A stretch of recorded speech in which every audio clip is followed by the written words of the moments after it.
This is why I gotta get retaining walls up. That, and so we can have weight up here, so we can put dirt up here on the front, because we don't want them boards to bow. So he's just gonna put some on the back half. We're gonna have to get more dirt though.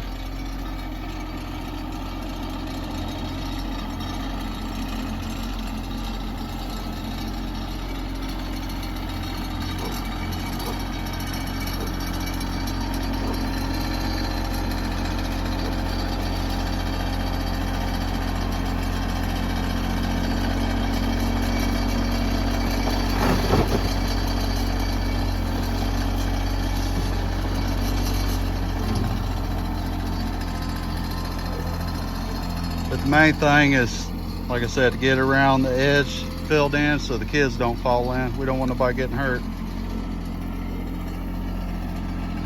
Then I'll work on this later.